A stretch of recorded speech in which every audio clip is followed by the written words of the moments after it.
ഹരേ കൃഷ്ണ.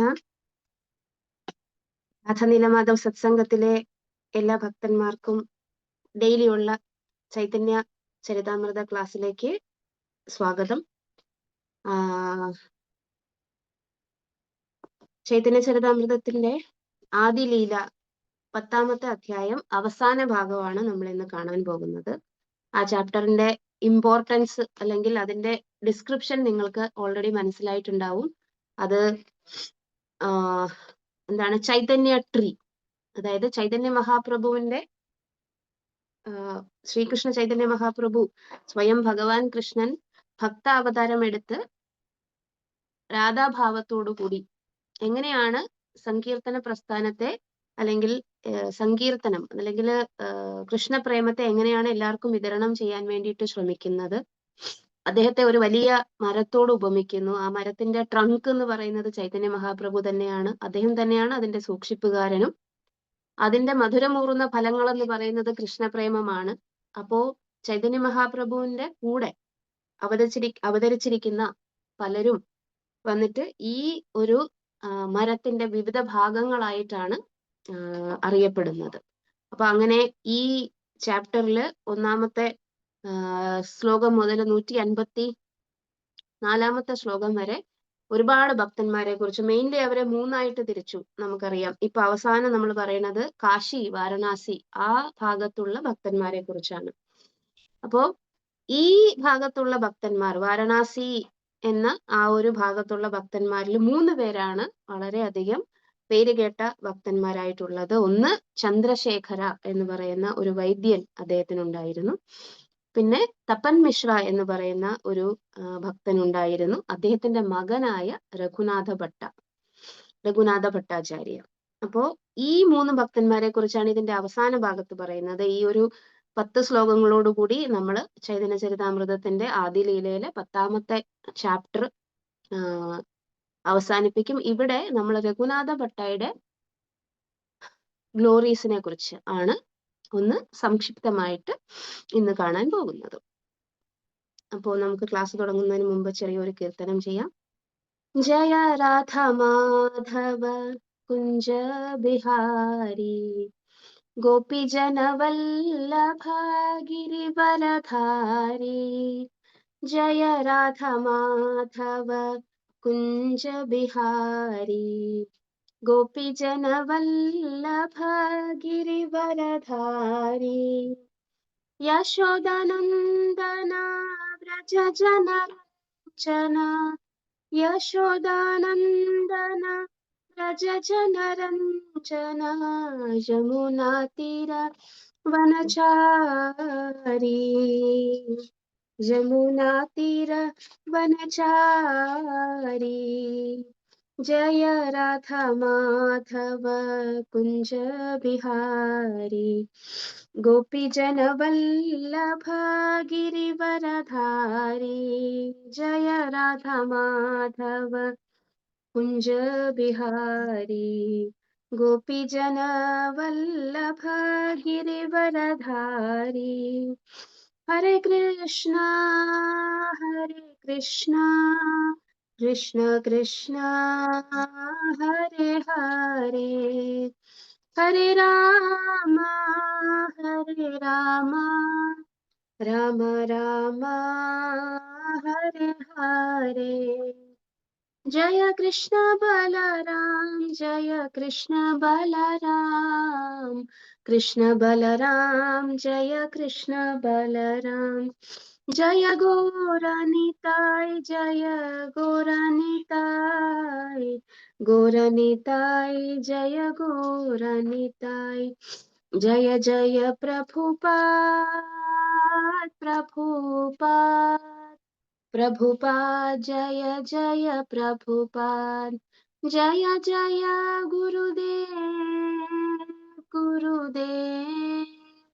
ഗുരുദേവ് ജയ ജയ ഗുരുദേവ്. ഓം നമോ ഭഗവതേ വാസുദേവായ, ഓം നമോ ഭഗവതേ വാസുദേവായ, ഓം നമോ ഭഗവതേ വാസുദേവായ. നമോ വിഷ്ണുപാദായ കൃഷ്ണപ്രേഷ്ഠായ ഭൂതലേ श्रीमते भक्तिवेदांत स्वामिन्निधि नामिने नमस्ते सरस्वते देवे गौरवाणी प्रचारिणे निर्विशेष शून्यवादी पाश्चात्य देशतारिणे जय श्री कृष्ण चैतन्य प्रभु नित्यानंद श्री अद्वैत गदाधरा श्रीवासादि गौर भक्त वृंद हरे कृष्ण कृष्ण कृष्ण हरे हरे हरे राम राम राम हरे हरे ഹരേ കൃഷ്ണ. നമുക്ക് 152ാമത്തെ ശ്ലോകത്തിലാണ് ആ ഭാഗത്തെ കുറിച്ചുള്ള ഡിസ്ക്രിപ്ഷൻ തുടങ്ങുന്നത്. അതുകൊണ്ട് ആ ശ്ലോകം മുതൽ ഒന്ന് ജസ്റ്റ് വായിക്കാം. വാരാണസി മധ്യേ പ്രഭുര ഭക്ത തീന ജന ചന്ദ്രശേഖര വൈദ്യ ആര മിശ്ര തപന रघुनाथ भट्टाचार्य मिश्रेरनंदन प्रभु याबे काशी हैला देखी वृंदावन चंद्रशेखर गृहे कैल दुई मास वास തപന മിശ്രേര ഖരേ ഭിക്ഷ ദുയി മാസ. എന്താണ്? വാരണാസി മധ്യേ, വാരണാസി എന്ന് പറയുന്ന ആ ഒരു സ്ഥലത്ത് പ്രഭുര ഭക്ത, പ്രഭുവിന്റെ ചൈതന്യ മഹാപ്രഭുവിന്റെ ഭക്തന്മാർ തീന ജന, 3 ജനങ്ങളാണ് പേര് കേട്ടവരുള്ളത്. ചന്ദ്രശേഖര വൈദ്യ, ആര, പിന്നെ ഓർ എന്നാണ് ആര എന്നതിന്റെ ഓർ. ഹിന്ദിയിൽ നമ്മൾ ഓർ എന്ന് പറയും, ഇവിടെ ബംഗാളിയിൽ അത് ആര എന്നാണ്. മിശ്ര തപന, തപൻ മിശ്ര. രഘുനാഥ ഭട്ടാചാര്യ മിശ്രേര നന്ദന, തപൻ മിശ്രയുടെ പുത്രനായ നന്ദന, നന്ദനൻ എന്ന് പറഞ്ഞ പുത്രനായ രഘുനാഥ ഭട്ടാചാര്യ. പ്രഭു യാബേ കാശി ഐല ദേഖി വൃന്ദാവന, അതായത് ചൈതന്യ മഹാപ്രഭു കാശിയിലേക്ക്, വൃന്ദാവനത്തിൽ നിന്നും, ദേഖി വൃന്ദാവന, വൃന്ദാവനം കണ്ടിട്ട്, ഐല കാശി, കാശിയിലേക്ക് വന്നു. എപ്പോഴാണോ അവിടെ വന്നത്?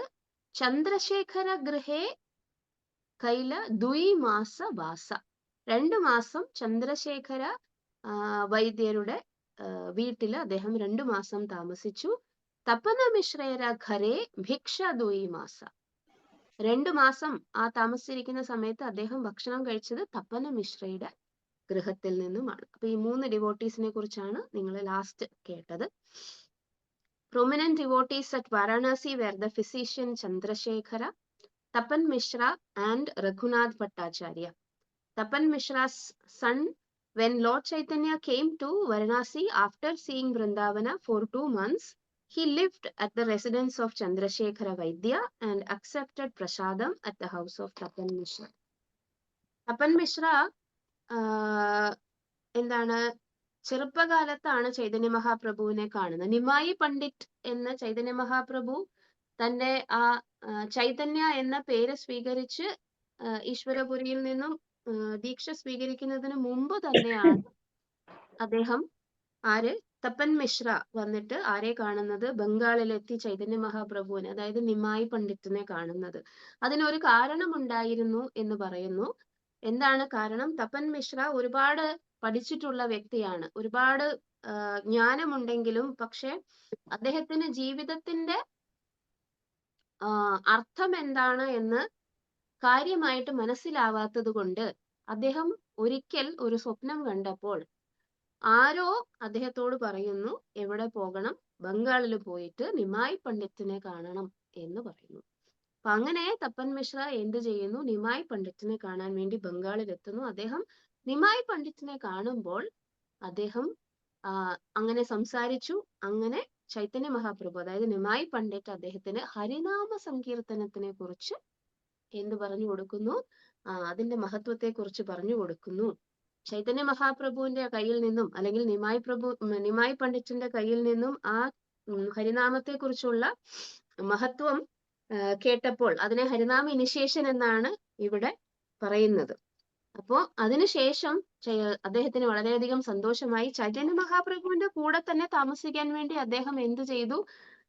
ഭഗവാനോട് അഭ്യർത്ഥിച്ചു. പക്ഷെ ചൈതന്യ മഹാപ്രഭു പറഞ്ഞു, തിരികെ ബംഗാളിലേക്ക് തന്നെ തിരിച്ചു പോകണം, തിരികെ വാരണാസിയിലേക്ക്, കാശിയിലേക്ക് തന്നെ തിരിച്ചു പോകണം. ഇനി ഞാൻ ആ വഴി വരുമ്പോൾ തീർച്ചയായും നിന്നെ കാണും എന്ന് അദ്ദേഹം പറയുകയും ഉണ്ടായി. അങ്ങനെയാണ് തപൻ മിശ്ര വന്നിട്ട് ചൈതന്യ മഹാപ്രഭുവിന്റെ ദീക്ഷ അതായത് ഹരിനാമ ദീക്ഷ സ്വീകരിക്കുന്നതും അദ്ദേഹം വാരണാസിയിലേക്ക് തിരിച്ചു പോകുന്നതും.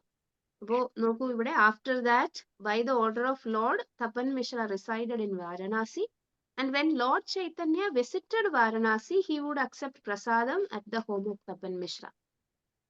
നമുക്കറിയാല്ലേ, നമ്മളുടെ ദീക്ഷാ ഗുരു നമ്മളെ കാണാൻ വരിക എന്ന് പറയുന്നത് ജീവിതത്തിൽ നമ്മൾക്ക് കിട്ടാവുന്ന വളരെ വലിയൊരു സൗഭാഗ്യമാണ്. സാധാരണ ശിഷ്യന്മാരാണ് ഗുരുവിനെ കാണാൻ അങ്ങോട്ട് പോകുന്നത്.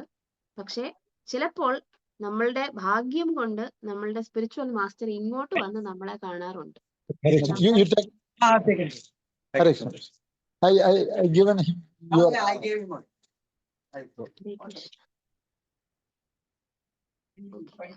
അപ്പോ ചൈതന്യ മഹാപ്രഭു അദ്ദേഹം തപൻ മിശ്ര എന്ന ആ ശിഷ്യന് വാക്കുകൊടുത്തു, ഇനി ഒരിക്കൽ താൻ എവിടെ വരും, വാരണാസിയിലേക്ക് വരും എന്ന്. അപ്പോ എന്ത് ചെയ്തു, ചൈതന്യ മഹാപ്രഭു വൃന്ദാവനത്തിൽ നിന്നും തിരികെ പോകുന്ന വഴി 2 മാസത്തേക്ക് ചന്ദ്രശേഖര വൈദ്യ എന്ന് പറയുന്ന ആളുടെ അടുത്ത് താമസിക്കുകയും തപൻ മിശ്രയുടെ കയ്യിൽ നിന്നും പ്രസാദം സ്വീകരിക്കുകയും ചെയ്തു എന്ന് പറയുന്നു. 155-ാമത്തെ ശ്ലോകം. രഘുനാഥ ബാല്യേ കൈല പ്രഭുര സേവന ഉച്ഛിഷ്ടമാർജന ഭാര പദസംവഹന. എന്താണ്? അദ്ദേഹത്തിന്റെ പുത്രൻ, ആരുടെ? തപൻ മിശ്രയുടെ പുത്രൻ രഘുനാഥ ബാല്യേ കൈല പ്രഭുര സേവന. ബാല്യകാലത്തിലെ ആരാണ്? രഘുനാഥ ഭട്ട ഗോസ്വാമിക്ക് ആരുടെ സേവനം ചെയ്യാൻ അവസരം ലഭിച്ചു? പ്രഭുര സേവന, ചൈതന്യ മഹാപ്രഭുവിന്റെ സേവനം. എങ്ങനെയാണ് സേവനം ചെയ്തത്? ഉച്ഛിഷ്ടമാർജന ഓ പാദസംവഹന. എന്താണ്? അദ്ദേഹം ചൈതന്യ മഹാപ്രഭു തപൻ മിശ്രയുടെ വീട്ടിൽ ഭക്ഷണം കഴിക്കാൻ വരുമ്പോ ചൈതന്യ മഹാപ്രഭുവിന്റെ ഭക്ഷണം നൽകിയ ആ പ്ലേറ്റിലൊക്കെ വാഷ് ചെയ്യാൻ വേണ്ടിയിട്ട്, അല്ലെങ്കിൽ അതിനെ വൃത്തിയാക്കാൻ വേണ്ടിയിട്ടുള്ള സേവനം ആർക്കായിരുന്നു? കുട്ടിയായിരുന്ന രഘുനാഥനായിരുന്നു കിട്ടിയിരുന്നത്. വീണ്ടും അദ്ദേഹം ഉറങ്ങുമ്പോൾ അദ്ദേഹത്തിന്റെ പാദം മസാജ് ചെയ്യാനും, ആരുടെ? ചൈതന്യ മഹാപ്രഭുവിന്റെ പാദം മസാജ് ചെയ്യാനുള്ള സേവനം ആർക്ക് കിട്ടിയിരുന്നു? രഘുനാഥയ്ക്ക് കിട്ടിയിരുന്നു. പ്രഭുപാദ് ഇവിടെ എഴുതുന്നു, when Sri Chaitanya Mahaprabhu stayed at the house of Tapan Mishra, Raghunatha Bhatta, who was then a boy, washed his dishes and massaged his legs. അപ്പോ മാതാപിതാക്കന്മാർ എന്താണോ സേവനം ചെയ്യുന്നത് അതിനനുസരിച്ച് കുട്ടികൾക്കും അതിനുള്ള അവസരം ലഭിക്കുന്നതായിരിക്കും. ഒരു നോർമലി പറയുകയാണ്. നമ്മൾ ഭാഗവതത്തിലും കേൾക്കാറുണ്ട് അല്ലെ?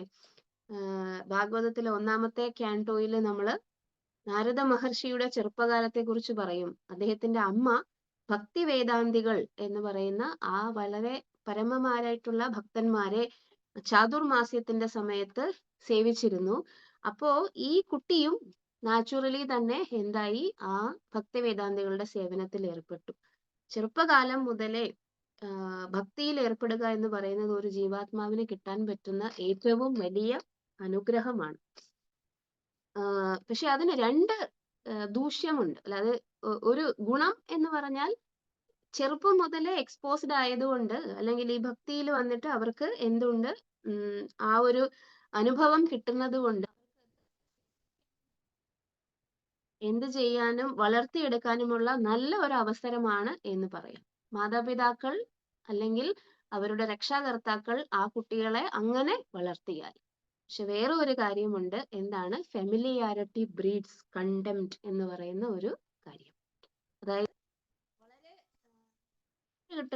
വളരെ ഈസി ആയിട്ട് കിട്ടുന്ന കാര്യങ്ങൾക്ക് ചിലപ്പോൾ നമുക്ക് അത്ര വില ഉണ്ടാവുകയില്ല എന്ന് വേണമെങ്കിലും പറയാം. ദൂഷ്യവശം എന്ന് പറയുന്നത്, അതായത് ദോഷവശം എന്ന് പറയുന്നത്, വളരെ ചെറുപ്പത്തിലെ തന്നെ ഈ പ്രകാരമുള്ള അനുഭവം വന്നു കഴിഞ്ഞിട്ടുണ്ടെങ്കിൽ അവരതിനെ ഒരു സാധാരണ, അതായത് തങ്ങൾക്ക് വളരെ വിലയൊന്നും കൊടുക്കാൻ രീതിയിൽ എന്ത് സംഭവിക്കും? അവരതിനെ എടുക്കാനും മറന്നു പോകാനുമുള്ള ഒരു സാധ്യത വളരെ കൂടുതലാണ്. അപ്പോ ആ ഇമ്പോർട്ടൻസിനെ മനസ്സിലാക്കി എടുക്കുക എന്നുള്ളത് എങ്ങനെ സംഭവിക്കും? അപ്പോ നമ്മളുടെ കുട്ടികൾക്ക് നമ്മൾ സാധാരണ എന്താണ്, ഹരിനാമമാണ് അവർക്ക് ആദ്യമേ നമ്മൾ എന്ത് ചെയ്യുന്നത്, അവർക്ക് പറഞ്ഞു കൊടുക്കുന്നത് അല്ലെ. ഇപ്പൊ ചെറുതിലെ തന്നെ കുട്ടികൾ ഹരിനാമം ജപിക്കാറുണ്ട്.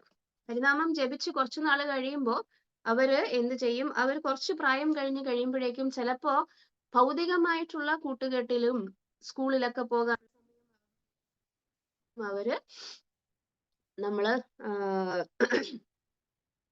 ആ ആ ഒരു എക്സ്പോഷറും കൂടെ വന്നു കഴിയുമ്പോൾ ഇതിന്റെ അകത്ത് നിന്നും അവർക്ക് ചെറിയൊരു ഡീവിയേഷൻ വരാൻ സാധ്യതയുണ്ട്. ഇതിനെ എങ്ങനെ തടയാം എന്ന് ചോദിക്കുമ്പോൾ ഒരു ആചാര്യൻ പറയുകയുണ്ടായി, പ്രഭുപാദ് ബുക്സ്, അതായത് എന്തിനാണ് ജപിക്കുന്നത് എന്ന് മനസ്സിലാക്കണമെന്നുണ്ടെങ്കിൽ നമ്മൾ ആരാണ്, ഈശ്വരനും നമ്മളും തമ്മിലുള്ള ബന്ധം എന്താണ്, എങ്ങനെയാണ് ഞാൻ ഈശ്വരനെ മറന്ന് ഈ ശരീരത്തിന്റെ അവബോധത്തിലായിരിക്കുന്നത്, എങ്ങനെയാണ് അത് റിവൈവ് ചെയ്തെടുക്കേണ്ടത് എന്നുള്ള ബേസിക് ജ്ഞാനം. ഇത്രയേ ഉള്ളൂ കൃഷ്ണ കോൺഷ്യസ്നസ് ഫിലോസഫി എന്ന് പറയുന്നത്. ശില പ്രഭുപാദ് തന്റെ അത്രയും 80 ജ്ഞാനത്തിന്റെ ഏറ്റവും സംക്ഷിപ്ത രൂപം ഇതാണ്. ഞാൻ ആരാണ്, ഞാൻ ഈശ്വരന്റെ അംശമാണ്, ഞാനത് മറന്നിരിക്കുകയാണ്, ഞാൻ ശരീര അവബോധത്തിലാണ്. അങ്ങനെ മറന്നത് കൊണ്ടാണ് എനിക്ക് ശരീര അവബോധത്തിൽ ഇരിക്കേണ്ട ആവശ്യം വന്നതും ഞാൻ എന്ത് ചെയ്യുന്നതും കഷ്ടപ്പെടുന്നതും. അപ്പൊ ഈ കഷ്ടപ്പാട് ഒഴിവാക്കാൻ വേണ്ടി തിരികെ ആ ഒരു ലവിങ് സർവീസിലേക്ക്, ഭക്തിയുത സേവനത്തിലേക്ക് പ്രവേശിക്കുക മാത്രമേ ഒരു പോംവഴിയുള്ളൂ. അതിന്റെ ഏറ്റവും എളുപ്പമുള്ള ഉപായം എന്ന് പറയുന്നത് കലികാലത്തിൽ നാമസങ്കീർത്തനമാണ്. സിമ്പിൾ ആണ് കൃഷ്ണ കോൺഷ്യസ്നസ് ഫിലോസഫി എന്ന് പറയുന്നത്. ചെറിയ കുട്ടിക്ക് പോലും മനസ്സിലാകും, ഈവൻ ചെറിയ കുട്ടികൾക്ക് പോലും മനസ്സിലാകും. സോ അപ്പൊ നമ്മൾ അവരെ ആദ്യം ഇൻട്രൊഡ്യൂസ് ചെയ്യുമ്പോൾ ഹരിനാമത്തിനെ കുറിച്ചാണ് ഇൻട്രൊഡ്യൂസ് ചെയ്യുന്നതെങ്കിലും പതുക്കെ പതുക്കെ അവർക്ക് മനസ്സിലാക്കാൻ പറ്റുന്ന ഫിലോസഫി അവർക്ക് പറഞ്ഞു കൊടുക്കുക. അതിന്റെ ഇമ്പോർട്ടൻസ് മനസ്സിലാക്കാനുള്ള വ്യാപ്തിയുള്ള തരത്തിലുള്ള ആ ഒരു നോളജ് അവർക്ക് കിട്ടുമ്പോൾ ചാന്റിങ്ങിന്റെ ഇമ്പോർട്ടൻസിനെ കുറിച്ച് അവർക്ക് മനസ്സിലാകുകയും ഭക്തന്മാരുടെ അസോസിയേഷനെ കുറിച്ച് മനസ്സിലാകുകയും അങ്ങനെ അവർ അത് സീരിയസ് ആയിട്ട് എടുക്കുകയും ചെയ്യും. വെറുതെ നമ്മൾ അവർക്ക് ജപം മാത്രം ചെയ്തുകൊണ്ട് പോകാൻ അനുവദിച്ചു കഴിഞ്ഞിട്ടുണ്ടെങ്കിൽ എന്ത് സംഭവിക്കും, അവർക്ക് ചിലപ്പോ നോളജ് ഇല്ല, എന്തിനാണ് ജപിക്കണമെന്ന് അറിയാനുള്ള ആ ഒരു നോളജ് ഇല്ലാത്തത് കൊണ്ട് എന്ത് സംഭവിക്കും, അവർക്ക് ചിലപ്പോ ഡിസ്ട്രാക്ഷൻസ് വരുമ്പോൾ അവർ അതിലൂടെ പോയേക്കാം.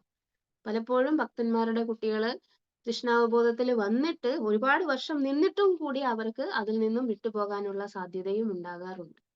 ഒരു ജീവാത്മാവിന്റെ കൃഷ്ണാവബോധം എന്ന് പറയുന്നത് ആരുടെയും കയ്യിലല്ല, സ്വയം അയാളുടെയും ഗുരുവിന്റെയും ആണ് ആ ഒരു എന്താണ് ഡിസിഷൻ അല്ലെങ്കിൽ ആ ഒരു തീരുമാനമെങ്കിലും അയാൾക്ക് വേണമെന്നുണ്ടെങ്കിൽ എന്തുണ്ടാക്കാം, അയാൾക്ക് അതിൽ എന്നുണ്ടെങ്കിൽ അയാൾക്ക് എന്തുണ്ടാക്കാം, അത് മാറ്റുകയും ചെയ്യാം. അപ്പോ ഈ ഒരു അവസരത്തിൽ നമ്മളുടെ കുട്ടികളെ കൃഷ്ണാവബോധം നമ്മള് അവർക്ക് ഈ ഒരു കൃഷ്ണാവബോധത്തിന്റെ ജ്ഞാനം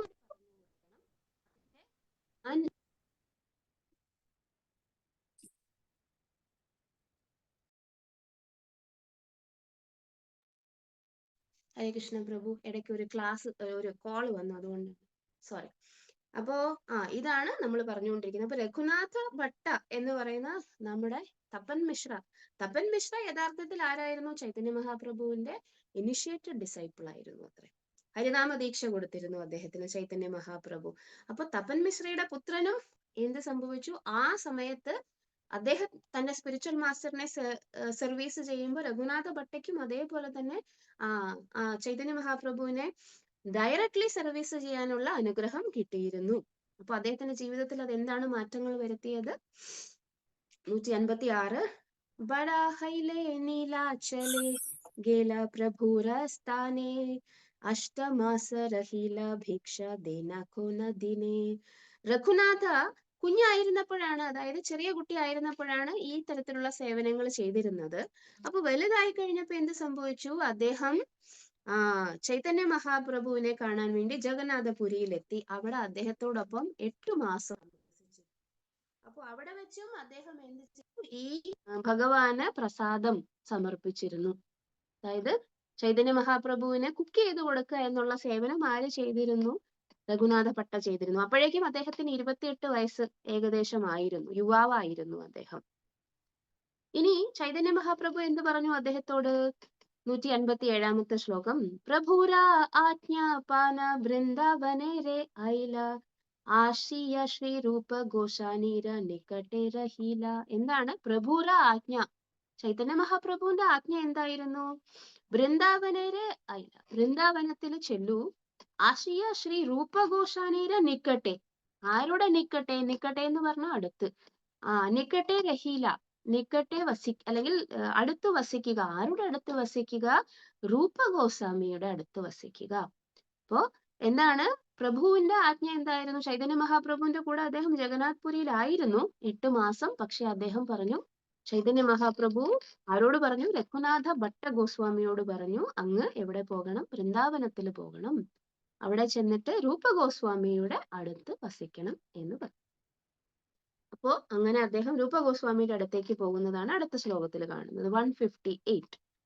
താൻരസ്ഥാനെ രൂപ ഗോശാനി സുനേര ഭാഗവത പ്രഭുര കൃപയാ തേനോ കൃഷ്ണ പ്രേമേ മത്ത. താൻരസ്ഥാനെ, എവിടെ? ആ സ്ഥലത്ത്. രൂപഗോശാനി, രൂപഗോസ്വാമി സുനേര ഭാഗവത. അപ്പൊ രഘുനാഥ ഭട്ട ഗോസ്വാമിക്ക് അടുത്ത സേവനം എന്താണ്? രൂപഗോസ്വാമിക്ക് ഭാഗവതം റിസൈറ്റ് ചെയ്ത് കൊടുക്കുക എന്നുള്ളതായിരുന്നു. പ്രഭുര കൃപയാ, ആരുടെ? ചൈതന്യ മഹാപ്രഭുവിന്റെ കൃപ കൊണ്ട് തേനോ കൃഷ്ണ പ്രേമേ മത്ത. അങ്ങനെ വായിച്ചു കൊടുക്കുന്ന ആൾക്കും കേൾക്കുന്ന ആൾക്കും കൃഷ്ണപ്രേമത്തിൽ മത്തരായി മാറി. രണ്ടുപേരുടെയും കാര്യം പറയുന്നുണ്ടാവും. ഇവിടെ നമ്മള് രഘുനാഥ ഭട്ട ഗോസ്വാമിയുടെ കാര്യമാണ് ഇത്രയും ശ്ലോകങ്ങളിൽ പറഞ്ഞുകൊണ്ടിരിക്കുന്നത്. അതുകൊണ്ട് എന്താണ് കൃഷ്ണദാസ കവിരാജ ഗോസ്വാമി ഇവിടെ ആർക്കാണ് കൃഷ്ണപ്രേമ മത്ത ആയി എന്ന് പറയുന്നത്? സ്വാഭാവികമായിട്ടും രഘുനാഥ ഭട്ട ഗോസ്വാമി ആയിരിക്കാം, അല്ലെ? While he stayed with Srila Rupa Goswami, his engagement was to recite Bhagavatam, Srimad Bhagavatam for him to hear. As a result of this Bhagavatam recitation, he attained perfectional love of Krishna, by which he remained always maddened. എന്താണ് പറയുന്നത്? ഈ ഭാഗവതം വായന കൊണ്ട് അദ്ദേഹത്തിന് പെർഫെക്ഷണൽ love, ഭഗവാന്റെ പരിശുദ്ധ ഭക്തിയുത സേവനത്തിൽ എപ്പോഴും മുഴുകിയിരിക്കാൻ സാധിച്ചു. അങ്ങനെ എപ്പോഴും അദ്ദേഹം ഉന്മത്ത അവസ്ഥയിലായിരുന്നു എന്ന് പറയുന്നു. ഈ ഒരു പർപ്പോട്ട് വളരെ എന്താണ് ഡീറ്റെയിൽഡ് പർപ്പോട്ടാണ്. രഘുനാഥ ഭട്ട ഗോസ്വാമിയുടെ ജീവിതത്തിലേക്ക് ഒരു എത്തിനോട്ടമാണ്. നമുക്ക് ഒരുപാട് ഗോസ്വാമിമാരെ കുറിച്ച് ചൈതന്യ ചരിതാമൃതം വായിക്കുമ്പോൾ നമ്മൾ ഒരുപാട് ഭക്തന്മാരെ കുറിച്ച് കേൾക്കും. അതിലെ ഏറ്റവും ഇമ്പോർട്ടന്റ് ആയിട്ട് കേൾക്കുന്നത് ഗോസ്വാമിമാരെ കുറിച്ചാണ്. അപ്പോൾ ഈ മാരിൽ പലരും നമ്മൾ നേരത്തെയും പറഞ്ഞു അല്ലെ, ഗൗര ഗുണോദേശ ദീപിക എന്ന് പറയുന്ന ആ ഒരു പുസ്തകത്തില് ഇവരുടെ പൂർവ്വമല്ല, ഇവരുടെ യഥാർത്ഥ സ്വരൂപം എന്താണ് എന്ന് പറയുന്നുണ്ട്.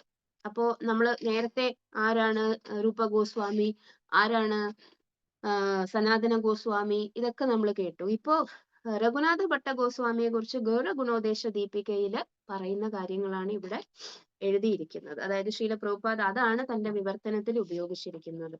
അതില് ആ ഒരു സ്പെസിഫിക് വേർഡ്സ്, അതായത് 185 ഗൗര ഗുണോദേശ ദീപികയില് എഴുതുന്ന 185 ആ വാക്യത്തിലാണ്, അല്ലെങ്കിൽ ആ ഒരു പാസേജിലാണ് രഘുനാഥ ഭട്ട ഗോസ്വാമിയെ കുറിച്ച് പറയുന്നത്. ആ വാക്യം ഇങ്ങനെയാണ്: രഘുനാഥാഖ്യകോ ഭട്ടപുരയഃ രാഗമഞ്ജരീകൃത ശ്രീ രാധികാ കുണ്ഡ കുടീര വസതി സതു. ഇതൊരു സ്റ്റേറ്റ്മെന്റ് ആണ്. എന്താണ് സ്റ്റേറ്റ്മെന്റ്? രഘുനാഥാഖ്യകോ ഭട്ടപുരയഃ, രഘുനാഥ ഭട്ട എന്നു പേരുള്ള ആ വ്യക്തി രാഗമഞ്ജരി, ആരാണ്? ഗോപിമാരില് രാഗമഞ്ജരി എന്ന് പറയുന്ന ഗോപിയാണ്. കൃത ശ്രീ രാധികാ കുണ്ഡ കുടീര വസതി. രാധാകുണ്ഡത്തിലാണ് തന്റെ അവസാന കാലം, അല്ലെങ്കിൽ അദ്ദേഹത്തിന്റെ ആ വൃന്ദാവനത്തില് രൂപഗോസ്വാമിയുടെ ഷെൽട്ടർ എടുത്തതിന് ശേഷം അദ്ദേഹം രാധാകുണ്ഡത്തിലാണ് അദ്ദേഹം വസിക്കാൻ തീരുമാനിച്ചത്. അവിടെ അദ്ദേഹം ഒരു ഗോവിന്ദ ഡെയ്റ്റി ഒരു അമ്പലം സൃഷ്ടിക്കുകയും ചെയ്തു. അപ്പൊ നമുക്ക് ആ പാസേജ് ഒന്ന് വായിച്ചു നോക്കാം. While he stayed with Srila Rupa Goswami, നമ്മൾ വായിച്ചു. So Raghunath Bhattacharya or Raghunatha Bhatta Goswami, one of the 6 Goswamis, was the son of Tapan Mishra. Born in approximately AD 1503, he was expert in reciting Srimad Bhagavatam, and in Antyalila chapter 13 it is stated that he was also expert in cooking. അതായത് Raghunatha Bhatta Goswami 1503 AD അവിടെയാണ് അദ്ദേഹത്തിന്റെ ജീവിതകാലത്തെ കുറിച്ച് പരാമർശിക്കുന്നത്. അദ്ദേഹത്തിന്റെ പ്രത്യേകത എന്തായിരുന്നു? അദ്ദേഹം വളരെ നന്നായിട്ട്, അല്ലെങ്കിൽ അദ്ദേഹം വന്നിട്ട് വളരെ ഭക്തിയോടുകൂടി ശ്രീമദ് ഭാഗവതം ജപിക്കുമായിരുന്നു രൂപ ഗോസ്വാമിക്ക് വേണ്ടിയിട്ട്. വീണ്ടും വളരെയധികം എക്സ്പേർട്ട് ആയിരുന്നു എന്തില്? ഭക്ഷണം പാകം, അതായത് പ്രസാദം പാകം ചെയ്യുന്നതില്, ഭോഗ ഭഗവാനുള്ള നിവേദ്യം പാകം ചെയ്യുന്നതിൽ വളരെയധികം എക്സ്പേർട്ട് ആയിരുന്നു. Whatever he cooked would be nectarean. അദ്ദേഹം പാചകം ചെയ്യുന്നതെല്ലാം അമൃത തുല്യമായിരുന്നു എന്ന് പറയുന്നു. Sri Chaitanya Mahaprabhu was greatly pleased to accept the food that he cooked, and Raghunatha Bhatta used to take the remnants of food left by Sri Chaitanya Mahaprabhu. അതാണ് ഭഗവാന് cook ചെയ്തിട്ട് അദ്ദേഹം എന്ത് ചെയ്യും? അദ്ദേഹത്തിന് അത് ഓഫർ ചെയ്തതിന് ശേഷം അദ്ദേഹത്തിന്റെ ഭാഗ്യം എന്താണ്? അദ്ദേഹത്തിന്റെ തിരിച്ചു കിട്ടുന്ന റെമിനൻസ്, ചൈതന്യ മഹാപ്രഭുവിന്റെ റെമിനൻസ് എന്ത് ചെയ്യും? രഘുനാഥ ഭട്ടാചാര്യ സ്വീകരിക്കും. And Raghunatha Bhattacharya lived for 8 months in Jagannath Puri, after which Lord Chaitanya ordered him to go to Vrindavan to join Sri Rupa Goswami. ഇത് നമ്മൾ കേട്ടു. ജഗന്നാഥപുരിയിലെ 8 മാസത്തോളം അദ്ദേഹം രഘുനാഥ ഭട്ടാചാര്യ ആരുടെ കൂടെ? ചൈതന്യ മഹാപ്രഭുവിന്റെ കൂടെ ഉണ്ടായിരുന്നു. അതിനുശേഷം അദ്ദേഹം വൃന്ദാവനത്തിലേക്ക് രൂപ ഗോസ്വാമിയുടെ അടുത്തേക്ക് പോകാൻ, അദ്ദേഹത്തെ ആശ്രയിക്കാൻ വേണ്ടി ചൈതന്യ മഹാപ്രഭു പറഞ്ഞു. Sri Chaitanya Mahaprabhu asked Raghunatha Bhattacharya not to marry, but to remain a brahmachari. Chaitanya മഹാപ്രഭുവിന്റെ ആജ്ഞപ്രകാരം അദ്ദേഹം നൈഷ്ഠിക ബ്രഹ്മചാരിയായി തന്നെ ഇരുന്നു. And he also ordered him to read Srimad Bhagavatam constantly. Srimad Bhagavatam ദിനവും വായിക്കുക. Thus he went to Vrindavan, where he engaged in reciting Srimad Bhagavatam to Srila Rupa Goswami. He was so expert in reciting Srimad Bhagavatam that he would recite each and every verse in 3 melodious tunes. നമ്മൾക്ക് ഒരു ട്യൂണിലെ വായിക്കാൻ തന്നെ കഷ്ടപ്പാടാണ്, എന്ത് tune ആണെന്ന് കണ്ടുപിടിക്കാൻ തന്നെ കഷ്ടപ്പാടാണ്. പക്ഷെ രഘുനാഥ ഭട്ട ഗോസ്വാമി എന്താണ് ചെയ്യുന്നത്? അദ്ദേഹത്തിന് ഒരു വേഴ്സ് വന്നിട്ട് 3 തരത്തിലുള്ള മെലഡിയിൽ അദ്ദേഹത്തിന് വായിക്കാൻ പറ്റുമായിരുന്നു. അങ്ങനെ വളരെ സന്തോഷകരമായിട്ട് ശ്രീല രൂപ ഗോസ്വാമിക്ക് അദ്ദേഹം ഭാഗവതം വായിച്ചു കൊടുക്കുമായിരുന്നു. While Raghunatha Bhatta Goswami was living with Sri Chaitanya Mahaprabhu, the Lord blessed him by offering him betel nuts offered to the Jagannath deity and a garland of tulasi said to be as long as 14 cubits. Chaitanya Mahaprabhu Jagannath പുരിയില് നിന്നും എന്ത് ചെയ്തു? രഘുനാഥ ഭട്ടയ്ക്ക് സമ്മാനവും കൊടുത്തു. എന്താണ് സമ്മാനം കൊടുത്തത്? രഘുനാഥ ഭട്ടയ്ക്ക് കൊടുത്ത സമ്മാനം ഭഗവാന്റെ പാൻ, അതായത് ഭഗവാൻ ഓഫർ ചെയ്ത പാനും, പിന്നെ എന്താണ്? തുളസിമാല. ജഗന്നാഥന്റെ തുളസിമാല എന്ത് നീളം കാണും? പുരിയിലെ ജഗന്നാഥന്റെ തുളസിമാലയ്ക്ക് 14 ക്യൂബിക് നീളമുണ്ടെന്നാണ് പറയുന്നത്. അപ്പോ അത് അദ്ദേഹം സൂക്ഷിച്ചു വെച്ചിരുന്നു. സ്വന്തം നെക്ക് ബീഡ്സും ചൈതന്യ മഹാപ്രഭു രഘുനാഥ ഭട്ട ഗോസ്വാമിക്ക് കൊടുത്തു എന്ന് അദ്ദേഹത്തെ കുറിച്ച് ഉള്ള ലിറ്ററേച്ചറിൽ പറയുന്നുണ്ട്. അതായത് കണ്ഠിമാല, സ്വന്തം കണ്ഠിമാല, ഭഗവാൻ സ്വന്തം കഴുത്തിൽ അണിഞ്ഞിരിക്കുന്ന തുളസി കണ്ഠിമാല അദ്ദേഹം ആർക്ക് കൊടുത്തിരുന്നു? രഘുനാഥ ഭട്ട ഗോസ്വാമിക്ക് കൊടുത്തിരുന്നു എന്നും പറയുന്നുണ്ട്. ഇതൊക്കെ എന്തുകൊണ്ടാണ് നടക്കുന്നത് എന്ന് നമുക്ക് പ്രഭുപാദ് ലാസ്റ്റ് പറഞ്ഞു തരും. എന്താണ്?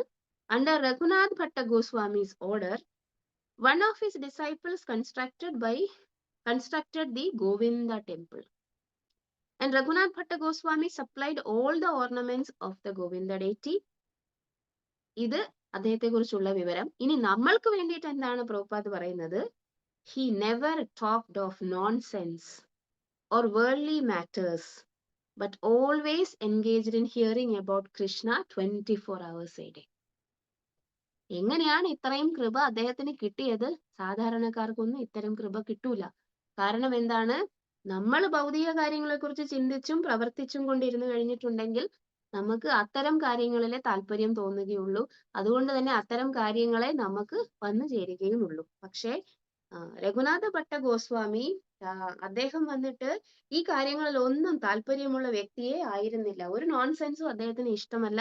അത് മാത്രമല്ല, എപ്പോഴും കൃഷ്ണനെ കുറിച്ച് സംസാരിക്കുകയും ഓർക്കുകയും ചെയ്യുകയാണ് അദ്ദേഹത്തിന്റെ ഉദ്ദേശ്യം. അതുകൊണ്ട് തന്നെ അതിന് ഇഷ്ടം പോലെ അവസരവും, അല്ലെ? എന്താണോ നമ്മൾ ആഗ്രഹിക്കുന്നത് ഭഗവാൻ അത് നടത്തി തരും എന്നാണ് പറയുന്നത്. ഒരു ഭക്തൻ വന്നിട്ട് ഭഗവാനെ കുറിച്ച് ഓർക്കാനാണ് ആഗ്രഹിക്കുന്നതെങ്കിൽ ഭഗവാൻ അത് നടത്തി തരും. ഇനി അഥവാ ഭഗവാനെ മറക്കാനാണ് ഒരാൾ ആഗ്രഹിക്കുന്നതെങ്കിൽ അതും ഭഗവാൻ നടത്തി തരും. എന്താണ് ഭഗവത്ഗീതയിൽ പറയുന്നു? മത്ത സ്മൃതിർ ജ്ഞാനം അപോഹനം ച.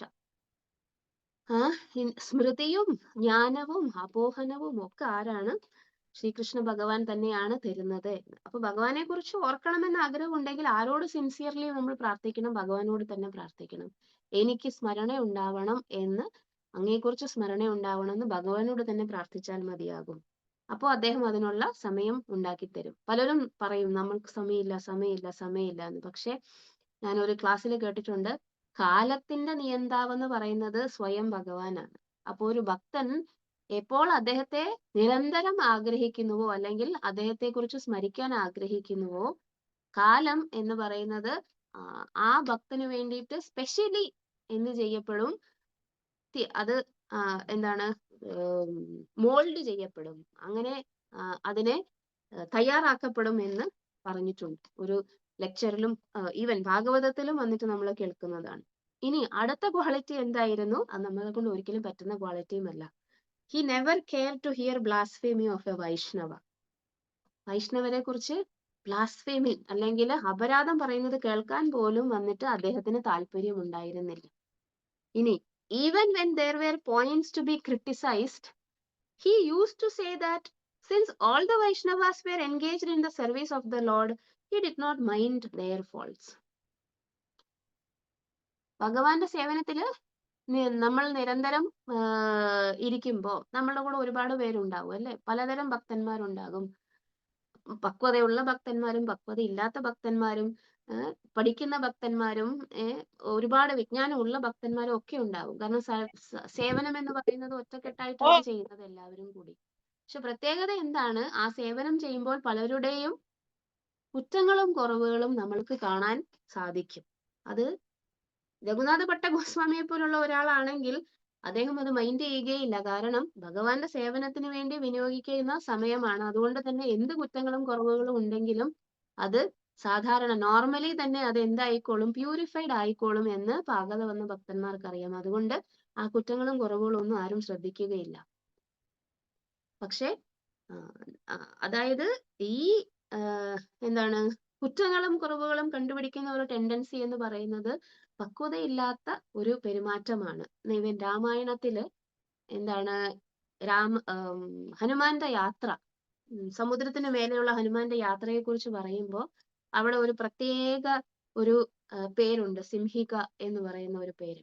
ഹനുമാൻ വന്നിട്ട് മൈനാകത്തെയും സുരസയും കടന്ന് മുന്നോട്ട് വളരെ സ്പീഡിൽ പോയിക്കൊണ്ടിരിക്കുകയാണ്. അങ്ങനെ സ്പീഡിൽ പോകുമ്പോഴേക്കും പെട്ടെന്ന് ഒരു സ്ഥലത്ത് എത്തിയപ്പോഴേക്കും ഹനുമാന് മുമ്പോട്ട് പോകാൻ പറ്റുന്നില്ല. അദ്ദേഹത്തിന് അവിടെ തന്നെ എന്തോ പിടിച്ചു വെച്ചതുപോലെ തോന്നി. അദ്ദേഹം വളരെ ഉയരത്തിലാണ് പറക്കുന്നത്. അങ്ങനെ അദ്ദേഹത്തിന് അവിടെ നിൽക്കുന്നത് പോലെ തോന്നിയപ്പോൾ അദ്ദേഹം എന്ത് സംഭവിച്ചു? പെട്ടെന്ന് അദ്ദേഹത്തിന് തിരിച്ച് താഴോട്ട് ഫ്രീ ഫോൾ, അതായത് എല്ലാം നമ്മളുടെ ശക്തിയെല്ലാം വന്നിട്ട് മാറിയിട്ട് ശക്തിയെല്ലാം വന്ന് നഷ്ടപ്പെട്ടിട്ട് പെട്ടെന്ന് ഗുരുത്വാകർഷണം കൊണ്ട് താഴേക്ക് എങ്ങനെയാണോ ആൾക്കാർ വീഴുന്നത്, എന്തോ പിടിച്ച് വലിക്കുന്നത് പോലെ അദ്ദേഹത്തിന് തോന്നി. അദ്ദേഹം താഴേക്ക് വീഴാൻ തുടങ്ങി. എപ്പോഴാണ് അദ്ദേഹം കാണുന്നത് അവിടെ വായും പിളർന്നുകൊണ്ട് ഒരാൾ നിൽക്കുന്നത്. ആരാണ്? സിംഹിക. പാതാള ലോകത്തിൽ നിന്നും അയച്ച അസുരന്മാരയച്ച ഒരാളാണ് സിംഹിക. ഈ സിംഹിക എന്ത് ചെയ്യുന്നു? ഹനുമാനെ വിഴുങ്ങാൻ വേണ്ടിയിട്ട് വായും തുറന്ന് നിൽക്കുകയാണ്. അപ്പൊ ഹനുമാൻ എന്ത് ചെയ്യുന്നു? നേരെ സിംഹികയുടെ അകത്ത് കയറി ട്രാവൽ ചെയ്തു. അവരുടെ വയറ്റിൽ കൂടെ എല്ലാം ട്രാവൽ ചെയ്തിട്ട് അവരുടെ വൈറ്റൽ പോയിന്റ്സ്, അതായത് പ്രധാന മർമ്മസ്ഥാനങ്ങളിലെല്ലാം വന്നിട്ട് പ്രഹരം ഏൽപ്പിച്ചുകൊണ്ടേയിരുന്നു. അവസാനം സിംഹികയുടെ വയറും തുളച്ച് അദ്ദേഹം പുറത്തു വരുന്നു. ഇങ്ങനെയാണ് അവിടുത്തെ ഡിസ്ക്രിപ്ഷൻ. അവിടെ ആചാര്യന്മാര് നമുക്ക് വേണ്ടിയിട്ട് പറയുന്നത് എന്താണ്? ഇത് ഒരു റെപ്രസെന്റേഷൻ, അതായത് ഒരു ഉപമ പോലെയും നിങ്ങളുടെ ജീവിതത്തിൽ എടുക്കാം. സംഭവം നടന്നത് തന്നെയാണ്, അത് ചരിത്രമാണ്. പക്ഷെ ആ ചരിത്രത്തെ എങ്ങനെയാണ് നമ്മൾ മനസ്സിലാക്കുന്നത് എന്ന് വിചാരിക്കേണ്ടത് എങ്ങനെയാണെന്ന് ആചാര്യന്മാര് പറഞ്ഞു തരുന്നു. ഈ സിംഹിക എന്ന് പറയുന്നത് ഫോൾട്ട് ഫൈൻഡിങ് മെന്റാലിറ്റി, അതായത് മറ്റുള്ളവരിൽ കുറ്റം കാണാനുള്ള നമ്മളുടെ ടെൻഡൻസിയെയാണ് കാണിക്കുന്നത്. ആരാണ് ഹനുമാൻ? ഉയരത്തില് സർവീസും ചെയ്തുകൊണ്ട് മര്യാദയ്ക്ക് കൃഷ്ണാവബോധത്തിൽ പ്രവർത്തിച്ചുകൊണ്ടിരിക്കുന്ന ഒരു ഭക്തൻ. അയാൾക്ക് എന്താണ് ആ ഉന്നതമായ നിലയിൽ പറക്കുന്നത് കൊണ്ട് അയാൾക്ക് ഒരു പ്രശ്നവുമില്ല. അയാൾ മുന്നോട്ട് പതുക്കെ എന്ത് ചെയ്യുകയാണ്? ഭഗവാന്റെ സേവനം ചെയ്തുകൊണ്ട് സുഖമായിട്ട് കഴിയുകയാണ്. അപ്പോഴാണ് അയാളുടെ നിഴൽ എന്ന് പറയുന്നത് എന്താണ്? ഈ സമുദ്രത്തിൽ പതിക്കുന്ന ഹനുമാന്റെ നിഴൽ എന്ന് പറയുന്നത് ഫോൾട്ട്. നമുക്കറിയാം ആരും ഫോൾട്ട് ഇല്ലാത്തവരായിട്ടില്ല. ഫോൾട്ട് എന്ന് പറയുന്നത് എന്താണ്? തെറ്റുകുറ്റങ്ങൾ എന്ന് പറയുന്ന ഒരു ജീവാത്മാവിന്റെ ഭൗതിക ശരീരം സ്വീകരിച്ചു കഴിയുമ്പോഴുള്ള നാച്ചുറൽ സ്വാഭാവിക പ്രവണതയാണ് എന്ത്? തെറ്റുകുറ്റങ്ങൾ വരിക എന്നുള്ളത്. കാരണം എല്ലാവരും തെറ്റ് ചെയ്യാത്തവരായിട്ട് ആരുമില്ല. അതിന്റെ ആ ബോധപൂർവം തെറ്റ് ചെയ്യാതിരിക്കുക മാത്രമേ ഭക്തന്മാർ ചെയ്യുന്നുള്ളൂ. അബോധം, അതായത് ബോധമില്ലാതെ പഴയ ഒരു സ്വഭാവം വെച്ചിട്ട് ചിലപ്പോ തെറ്റുകൾ ചെയ്തു പോകാറുമുണ്ട്. അഥവാ ആ ഭക്തൻ അങ്ങനെ ചെയ്തില്ല എങ്കിൽ കൂടി എന്ത് ചെയ്യും? നമ്മളുടെ ഉള്ളിലുള്ള സിംഹിക മെന്റാലിറ്റി എന്ത് ചെയ്യും? ഈ ഭക്തൻ ചെയ്യുന്നത് ഇത്രയും ഉന്നത കാര്യങ്ങളൊക്കെ ഭക്തൻ ചെയ്യുന്നു എങ്കിലും അതൊന്നും കാണൂല. എന്ത് കാണും? ഈ ഫോൾട്ട് കാണും. ഫോൾട്ടിനെ എന്ത് ചെയ്യും? ഫോൾട്ടിനെ വലിയ കാര്യമാക്കി എടുത്ത് ഈ ഭക്തനെ അവർ വലിച്ചു താഴെയിടാൻ വേണ്ടി ശ്രമിക്കും. എന്നിട്ട് നമ്മളോട് ആചാര്യന്മാർ പറയുന്നു, എങ്ങനെയാണ് നമ്മളുടെ ഈ മെന്റാലിറ്റിയെ നമ്മൾ നേരിടേണ്ടത്? എങ്ങനെയാണ് നേരിടേണ്ടത്? ഹനുമാൻ എങ്ങനെയാണ് നേരിട്ടത്? ഹനുമാൻ നേരെ അകത്ത് കയറി. എന്നിട്ട് ഹനുമാൻ വന്നിട്ട് സുരസയെയോ മൈനാകത്തിനെയോ പോലെ കൺസിഡറേഷൻ ഒന്നും കൊടുത്തില്ല. എന്ത് ചെയ്തു? നേരെ അകത്ത് കയറിയിട്ട് മർമ്മസ്ഥാനങ്ങളിൽ പ്രഹരിച്ച് മൊത്തം കാര്യം തീർത്ത് കഴിഞ്ഞിട്ട് ഫുള്ള് എന്താണ് കൊന്നു കഴിഞ്ഞിട്ടാണ് പിന്നെ ഹനുമാൻ വിശ്രമിച്ചിട്ടുള്ളത് തന്നെ. തിരികെ എന്നിട്ട് ഹനുമാൻ എന്ത് ചെയ്തു? മേലേക്ക് പറന്ന് തന്റെ ഗതിയെ തുടരുകയും ചെയ്യും. ഭക്തൻ വീണു പോകും എന്ന് സംശയം വരും. പക്ഷെ ഭക്തൻ എന്ത് ചെയ്യും? ആ സിംഹിക മെന്റാലിറ്റിയെ നശിപ്പിച്ചു കളഞ്ഞതിന് ശേഷം വീണ്ടും എന്ത് ചെയ്യും? ഉയർന്ന് സേവനത്തിൽ വ്യാപൃതനാവുകയും ചെയ്യും. ഇപ്പൊ നാശം ആർക്കാണ് വന്നത്? സിംഹിക മെന്റാലിറ്റി ഉള്ള ആൾക്കാർക്കാണ് വന്നത്. ഭക്തന് നാശം വരുന്നില്ല. കാരണം ഭക്തൻ ഓൾവേസ് എന്താണ്? ഭഗവാന്റെ പ്രൊട്ടക്ഷനിലാണ്. അതുകൊണ്ട് അദ്ദേഹം താഴെ പോയാലും അദ്ദേഹം വീണ്ടും തിരിച്ചു വരും. ആർക്കാണ് നാശമുണ്ടായത്? സിംഹികയ്ക്ക്. അപ്പൊ നമ്മളുടെ ഹൃദയത്തിലുള്ള സിംഹികയെയും കൂടി നമ്മൾ കൺസിഡർ ചെയ്യണം എന്നാണ് ആര് പറയുന്നത്? ഈ ഫോൾട്ട് ഫൈൻഡിങ് മെന്റാലിറ്റിയെ കുറിച്ച് പറയുമ്പോൾ എപ്പോഴും ഓർക്കേണ്ട ഒരു കാര്യമാണിത്. ഹനുമാനും സിംഹികയും. അപ്പൊ ഇവിടെ രഘുനാഥ ഭട്ട ഗോസ്വാമിയെ കുറിച്ച് പ്രഭുപാദ് നമ്മളോട് പ്രത്യേകം കുറച്ച് കാര്യങ്ങൾ പ്രഭുപാദ് നമുക്ക് പറഞ്ഞു തരും. ഈ പറയുന്ന കാര്യങ്ങളെല്ലാം വന്നിട്ട് നമ്മളുടെ ജീവിതത്തിൽ വളരെയധികം പ്രാവർത്തികമാക്കാനുള്ള കാര്യങ്ങളാണ്. സോ എന്താണ് പറയുന്നത്? Even when there were points to be criticized, he used to say that since all the Vaishnavas were engaged in the service of the Lord, he did not mind their faults. പലപ്പോഴും fault ഉണ്ടെങ്കിലും തന്നെ ആ fault അല്ല നമ്മൾ കാണേണ്ടത്. നമ്മൾ എന്താണ് കാണേണ്ടത്? അദ്ദേഹം ഭഗവാന്റെ സേവനത്തിൽ ഏർപ്പെട്ടുകൊണ്ടിരിക്കുന്ന ആയതുകൊണ്ട് അഥവാ ഫോൾട്ട് ഉണ്ടെങ്കിലും തന്നെ എന്തായിക്കോളും? ആ ഫോൾട്ട് പതുക്കെ ദൂരീകരിച്ചുകൊള്ളും എന്ന് മനസ്സിലാക്കുക. ഏറ്റവും അവസാനം Raghunatha Bhatta Goswami lived by Radhakunda in a small cottage. In the Gora Gunodesha Deepika, it is said that Raghunatha Bhatta Goswami was formerly the gopi named Ragamanjari. ആരായിരുന്നു അദ്ദേഹം? അദ്ദേഹത്തിന്റെയും സ്വരൂപം ഒരു അഷ്ടസഖിമാരുടെ അസിസ്റ്റൻസ് ആയ ഗോപിമാര്, രാഗമഞ്ജരി എന്ന് പറയുന്ന ഒരു മഞ്ജരി ആയിട്ടാണ് അദ്ദേഹത്തെയും അറിയപ്പെടുന്നത്. അപ്പൊ ഇതാണ് രഘുനാഥ ഭട്ട ഗോസ്വാമിയുടെ ജീവചരിത്രം. ആരാണ്? തപ്പൻ മിശ്ര എന്ന് പറയുന്ന അദ്ദേഹത്തിന്റെ ചൈതന്യ മഹാപ്രഭുവിന്റെ കാശി വാരണാസിയിലുള്ള ഭക്തന്റെ പുത്രനാണ്. ചെറുപ്പകാലം മുതലേ അദ്ദേഹത്തിന് ചൈതന്യ മഹാപ്രഭുവിന്റെ സേവനം ചെയ്യാൻ വേണ്ടിയുള്ള അവസരം ലഭിച്ചു. അദ്ദേഹം വളർന്നപ്പോൾ അദ്ദേഹം ആ ഭക്തിയുത സേവനത്തെ മുന്നോട്ട് കൊണ്ടുപോയി. എവിടെ ചെന്ന് ഭഗവാനെ കണ്ടു? ജഗന്നാഥ് പുരിയിൽ ചെന്ന് ഭഗവാനെ കണ്ടു. അദ്ദേഹത്തിന് പ്രസാദം കൊടുക്കുവാനുള്ള അവസരം അദ്ദേഹത്തിന് ഉണ്ടായി. സ്വയം ചൈതന്യ മഹാപ്രഭു എന്ത് ചെയ്തു? അദ്ദേഹത്തിന് തന്റെ നെക്ക് ബീഡ്സ്, തുളസി ബീഡും ഭഗവാൻ അർപ്പിച്ച തുളസി മാലയും പിന്നെ എന്താണ് പാൻ, ഭഗവാൻ ജഗന്നാഥൻ അർപ്പിച്ച പാനും കൊടുത്തു. എന്നിട്ട് അദ്ദേഹത്തോട് പറഞ്ഞു, നീ ബ്രഹ്മചാരിയായിരിക്കുക. ഒരിക്കൽ ഒരു ലിറ്ററേച്ചറിൽ പറയുന്നു, അദ്ദേഹത്തിന്റെ വയസ്സായ മാതാപിതാക്കന്മാരെ, തപ്പൻ മിശ്രയും അദ്ദേഹത്തിന്റെ പത്നിയും 4 വർഷക്കാലം, അദ്ദേഹം വളരെ പ്രായമായ സമയത്താണ് 28 വയസ്സുള്ള രഘുനാഥ ഭട്ട ഗോസ്വാമി വന്നിട്ട് തിരികെ എത്തുന്നത്.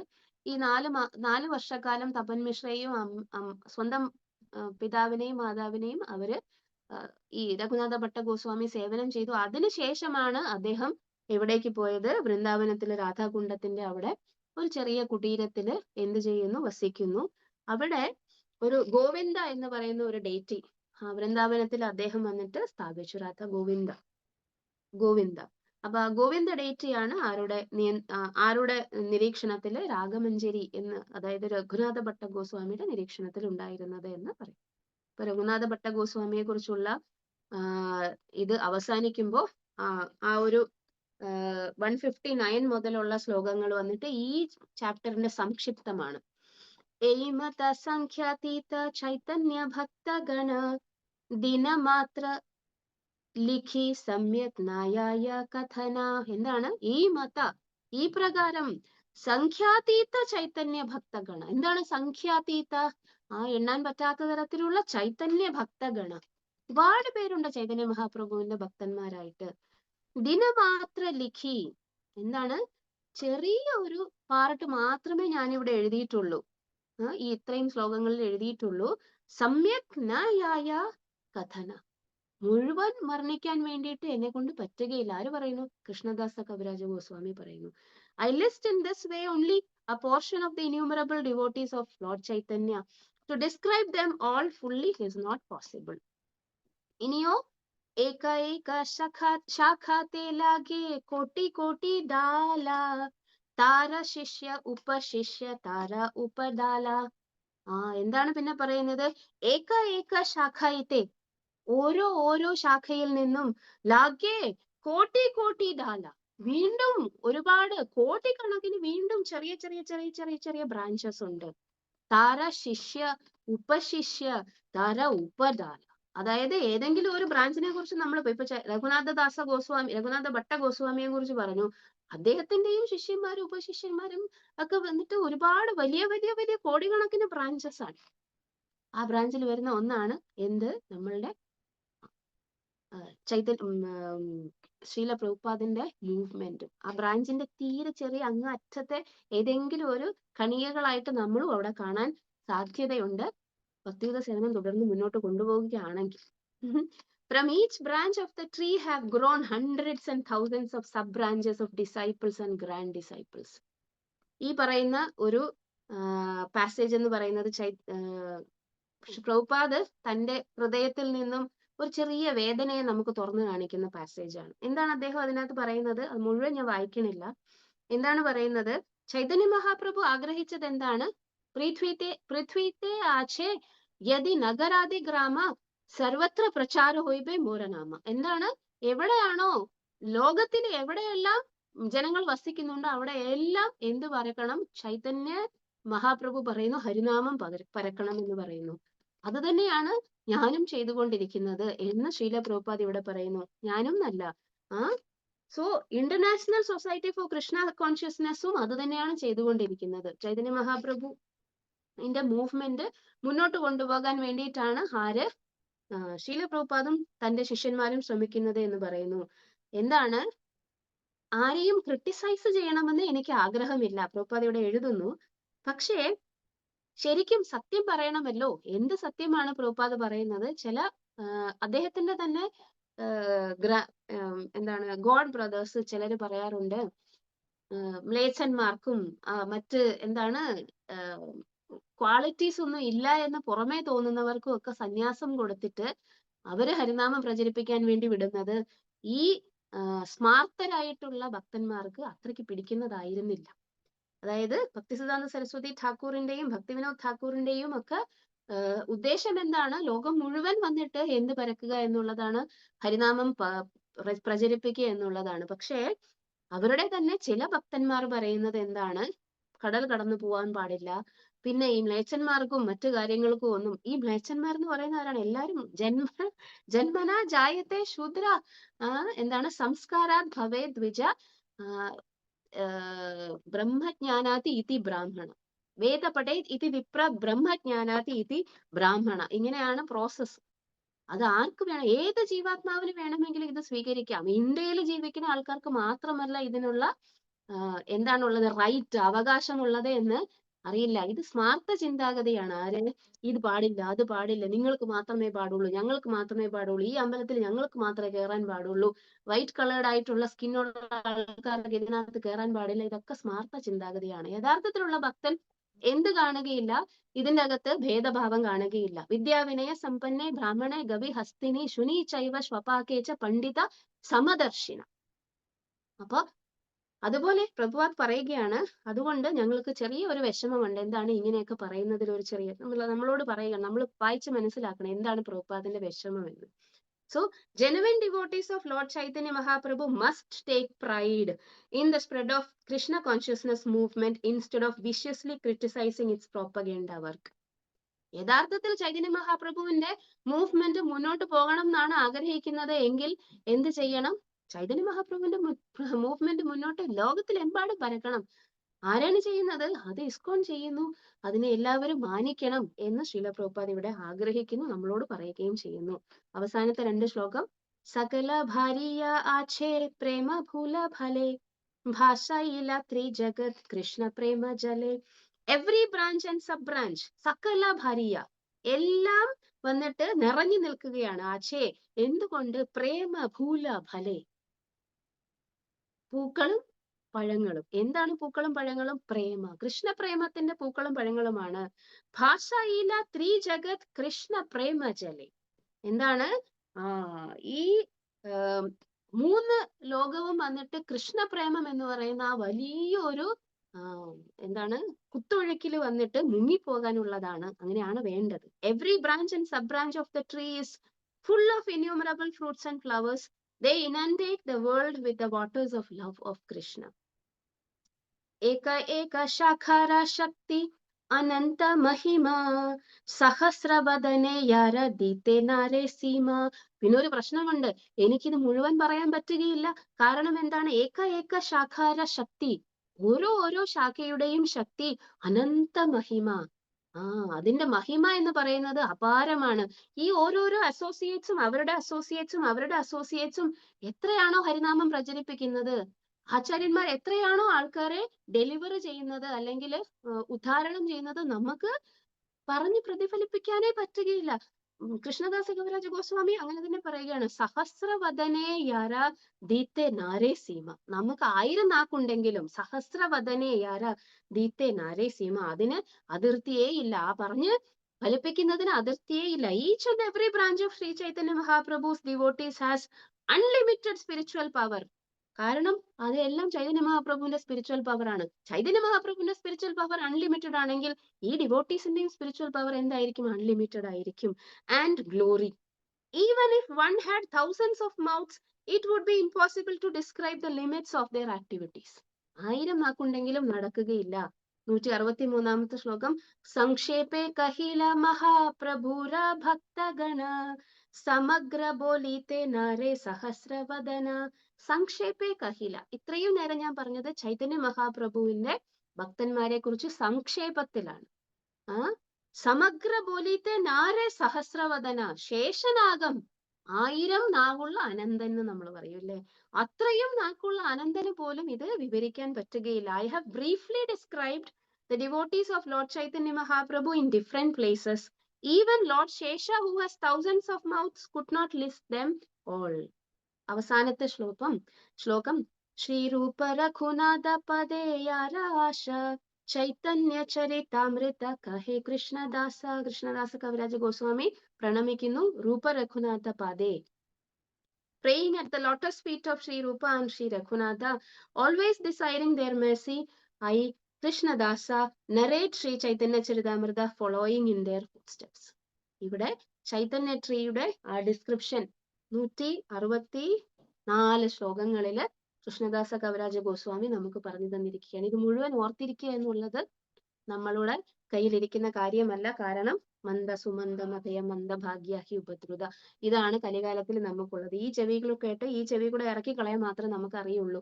പക്ഷെ ഈ ഭക്തന്മാരുടെ പ്രയത്നം കൊണ്ട് ഡെയിലി നമ്മളെ ഇത് കേൾപ്പിച്ച് വീണ്ടും നമ്മളോട് വായിക്കാൻ പറഞ്ഞ് ഇതൊക്കെ ഈ ഭക്തന്മാരുടെ കോൺട്രിബ്യൂഷൻ, അതായത് അവരുടെ സംഭാവനയെ കുറിച്ച്, ചൈതന്യ മഹാപ്രഭുവിന്റെ മൂവ്മെന്റിനെ ലോകമെമ്പാടും പ്രചരിപ്പിക്കാനുള്ള അവരുടെ സംഭാവനയെ കുറിച്ച് കുറച്ചെങ്കിലും മനസ്സിലാക്കാൻ ശ്രമിച്ചു കഴിഞ്ഞിട്ടുണ്ടെങ്കിൽ നമ്മളും നന്ദിയുള്ളവരായിരിക്കും.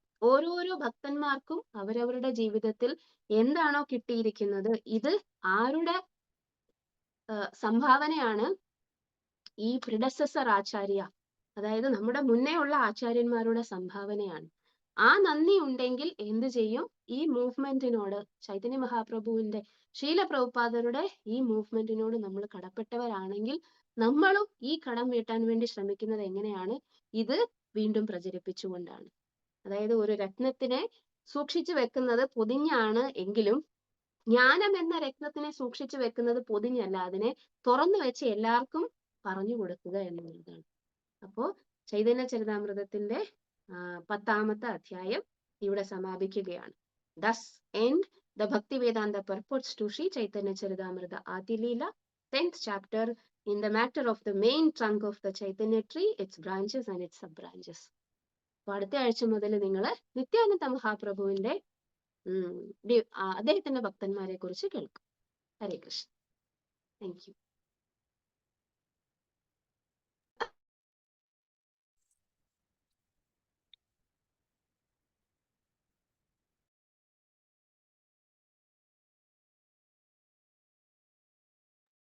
ഹരേ കൃഷ്ണ. Thank you Maji. ഹരേ കൃഷ്ണ.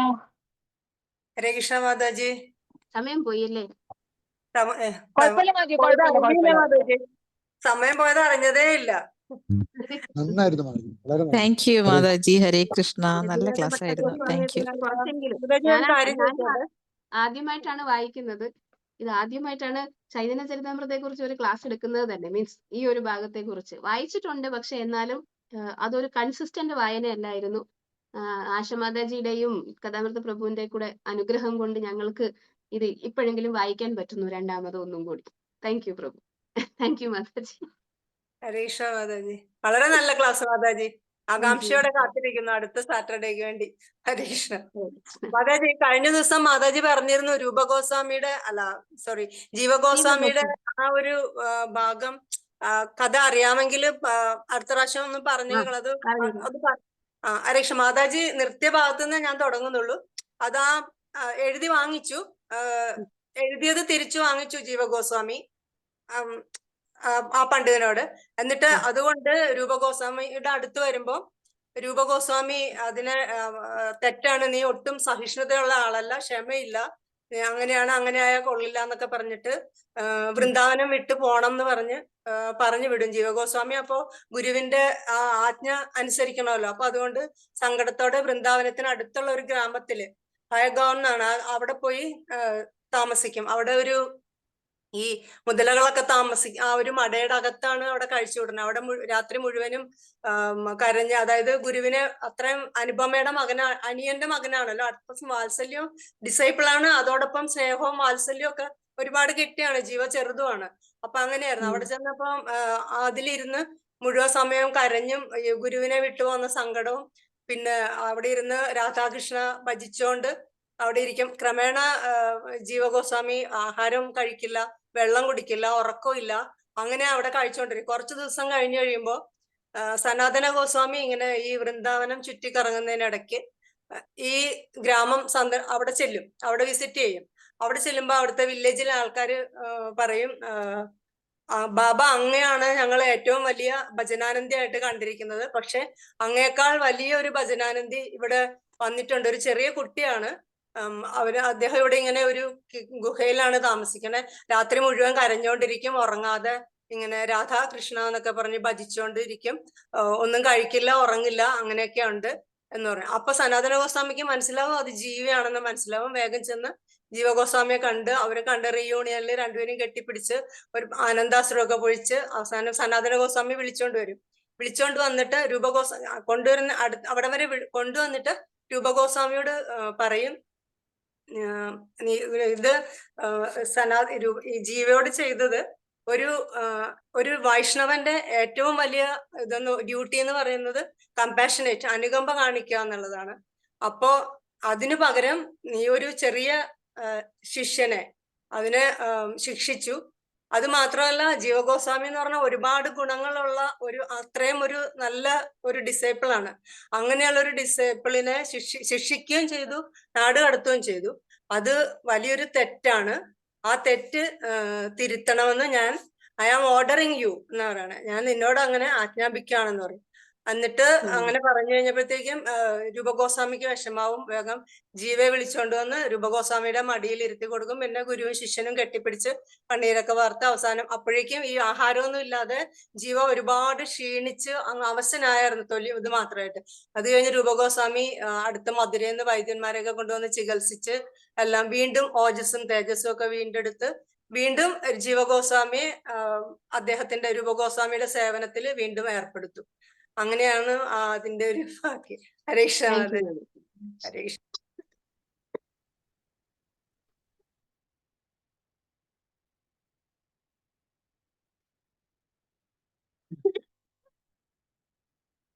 ശ്രീ മാതാജി.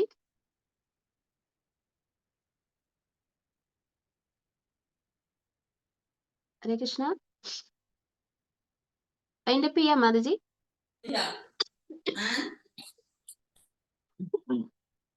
ഹരേ കൃഷ്ണ. മാജി വളരെ നന്ദി. മാജി വളരെ നല്ല വിവരണമാണ് തന്നത്. വളരെ നന്ദിയുണ്ട് മാജി. താങ്ക്സ്. ഹരേ കൃഷ്ണ.